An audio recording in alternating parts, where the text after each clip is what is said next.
What is up, YouTube, and welcome to this Spider-Man No Way Home ending explained, post-credit scenes, and what's next video.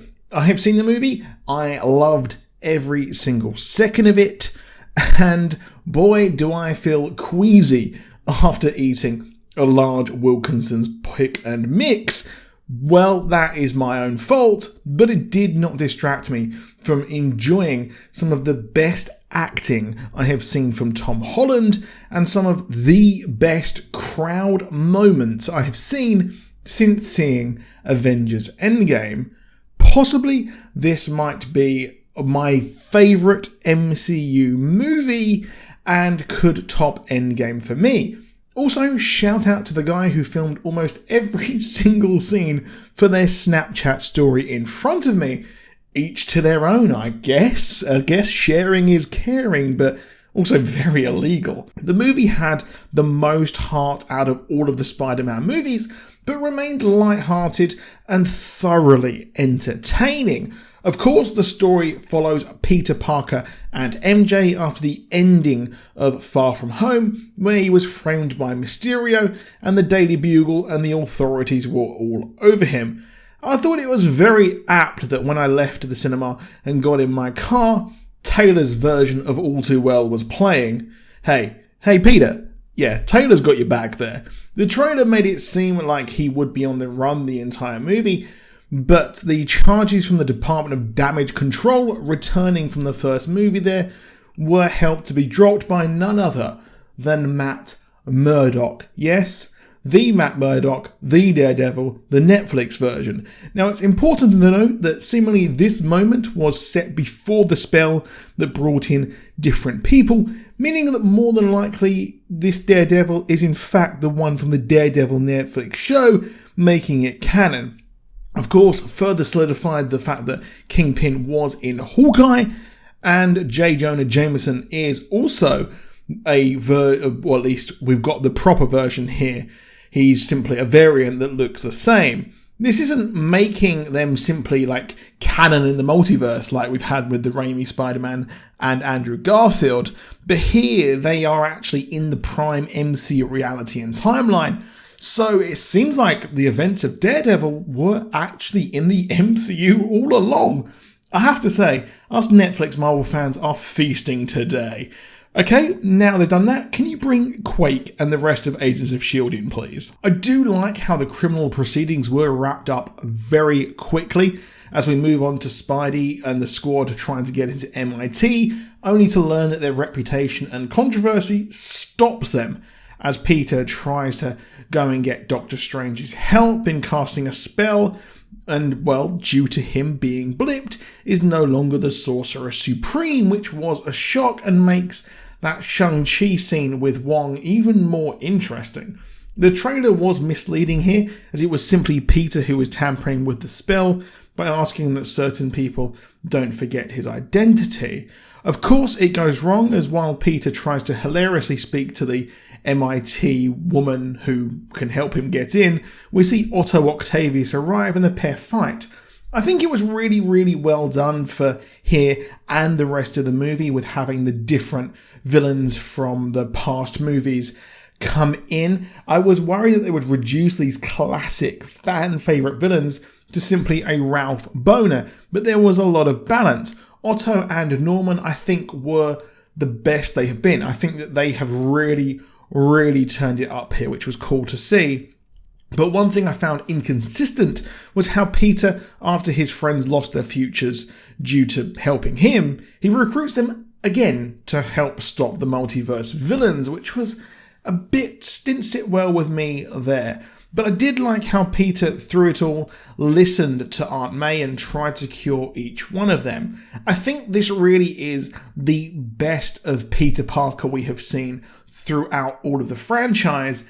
And for me, personally, the PlayStation 4 Spider-Man, I think that is my favourite iteration of all the, I guess you could call it, kind of moving picture versions of Spider-Man. But, of course, you know, the whole Into the Spider-Verse is the best Spider-Man movie of all time. But this did well here. But I really liked how that he wanted to save them instead of Doctor Strange sending them back to their deaths. The fight between Spidey and Doc over this was mesmerizing. I say Doc, I mean Doctor Strange there, as he defeats Doctor Strange using maths in the mirror world, or math, or whatever the correct word is there, and hands a spell box to MJ and the sling ring to Ned, paying off of an earlier thing there when he said that, well, he had some magic in him, which was pretty funny. And Peter goes off to help each one of the villains find a cure. I loved how he did this as, most weren't bad people. They were just misguided, like Otto, Norman, Max, the Sandman to an extent. They were victims of their own accidents or their own hubris. The cure scene was great, as Norman here at first got what he wanted, working on science stuff with Peter, as he's somewhat of a scientist himself. As he said this line, the audience were in stitches. And I'm saying this, the audience were more excited, I think, than when I saw Endgame, which one guy, when I saw Endgame, sounded like he was having the biggest orgasm I've ever seen. I'm not joking. That was honestly a bit off-putting. It's one of the best scenes, but it wasn't good enough as Norman had his dark side take over. Interestingly, when he met him at Feast, well, Spider-Man said, but you're, when he's told his name, insinuating that something fishy's up with the MCU Norman Osborn, but it's also said Oscorp doesn't exist in the MCU world, so it's an odd one here. So maybe Reed Richards is the one who bought Avengers Tower. Now, Norman and Max rebel, leading to Aunt May sadly being killed, which, that came out of the left field for me. And she said, with great power comes great responsibility, and was a really touching moment and led to one of my favourite shots of the movie, with Peter in the rain watching J. Jonah Jameson berate him on a big screen. And, well, it's an interesting one, as, well, we also, at the end, saw Aunt May's grave, and there was no mention of Uncle Ben, but we had the Ben Parker briefcase, or suitcase, in the last movie, so I'm not sure what's going on there. But we got Toby and Andrew appear, which was one of the coolest moments. I would have liked to have seen Toby swing in later, as I felt that those two reveals were very, very close to each other. The crowd hadn't stopped hollering and whooping and going absolutely batshit crazy over Andrew before we had Tobey Maguire appear, which was just the best because he is my Spider-Man. But the moment Peter's friends surround him with love in his moment of grief and his variants come to offer him sage advice was absolutely touching and almost brought a tear to my eye. But I'm dead inside, so there was no tears. I loved how Ned probed Toby about having a best friend, leading to the awkward moment about Harry, and I was shocked that Andrew didn't mention his Harry either. It would have been a cool moment. But it's clear they both carried on their vigilante careers, but both universes had no Avengers or fights in space, and the talk about Toby's web fluid was some great fan service. I feel like Andrew Garfield was his best as Peter Parker here and turned up to 11 as they go and cure each one of the villains at the Statue of Liberty that has Cap's shield on it, which I liked, and it's very apt that the final fight and the idea to not kill someone with what looks like a shield when he holds it, similar to US Agent, but of course it was the hoverboard. That was a cool moment there as he summoned the what would Captain America do. But we had them go off and fight, and I have to say Andrew's Peter saving MJ was pure money, as he has redemption for inadvertently, leading Gwen to die. But Doctor Strange returns to help or hinder, depending upon your interpretation, and was impressed Ned could use his sling ring, something it took Stephen quite a while to master in his own movie there. We interestingly get a tease for Miles Morales, as Electro said he thought the Spider-Man would be black, and says there has to be one out there, teasing Miles Morales in the future, something that Tom Holland even hinted at. And my God, I never thought we'd have this whole goddamn debate again. Miles Morales is Spider-Man. He's literally Spider-Man. If you'd read the Ultimate Comics, Spider-Man, Peter Parker dies, Miles Morales takes on the mantle. Just move on and go to therapy instead of going on about this. However, the Green Goblin does appear to cause chaos and blow up the spell, and I just loved him. William Dafoe here was just another level.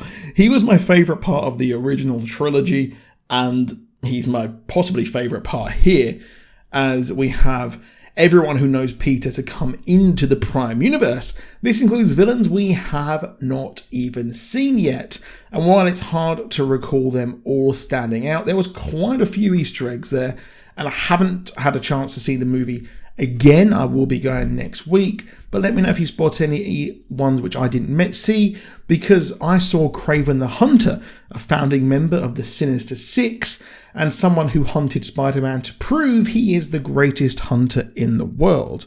But we've got a throwdown between Norman and Peter on Cap's shield, who ultimately makes the right decision to cure Norman, and has it, well, that no one can remember him. It's a touching moment as he has to say goodbye, as multiverse was going crazy or into madness, and well, he has to go off and live his life on his own, which I do like. I think it's time for him to move on, having a team. I think that in movies and adaptations, TV shows, these heroes having teams does let it down a lot. Looking at you, The Flash, but he has a GED study book, and there are rumours of another trilogy, so he's in prime position to get his GED and go on to college, all the while working possibly for the Daily Bugle to make some money, because he's going to need some money there for rent. Now J. Jonah Jameson is essentially Alex Jones, complete with supplement line, and I'd expect we possibly see Harry Osborn very, very soon, if they are going to go down that route. We also, in this scene in his apartment, we saw him make his own suit. Of course, we had him given suits to him by Tony Stark, which didn't sit right with a lot of the fandom, and he made his own using the fabricator in the last movie. But here he goes back to the sewing machine and makes that classic bright blue and red suit. It was so very, very cool. So I think that the next trilogy will be very, maybe grounded. We won't see too much Stark tech, but we will see that ingenuity that is at the heart of Peter Parker. Now, the post-credit scene, just as a warning, there are spoilers for Venom 2, Let There Be Carnage. God, I did not like that movie. But as we know, Venom and Eddie are in the Prime MC universe, having been brought there during the multiverse madness that went on. However, they didn't know Peter Parker was Spider-Man until they arrived in the MCU. So does this mean even more characters are brought over? Anyway, before leaving, they drop a bit of symbiote, and this could set up a Venom story in the future, as Toby's Peter mentioned Venom earlier in the movie. Very interesting choice there. Our second post-credit scene was essentially a Multiverse of Madness trailer. Won't you talk about that too much in here, because that's a whole other video for a different time. But the effect of Doctor Strange and what he did, it seems like he's being punished for by there. And we even have a multiversal Doctor Strange. I think that is the one from What If. But that is it for this video. I did not expect it to go on for this long, but in short, I love the movie. If you enjoyed my video, please drop a like down below. Do subscribe with notifications, or if you want more from us. But I'm off to go and play some Halo or something. I might have a lie down. I've got a real sugar crash. Goodbye, guys.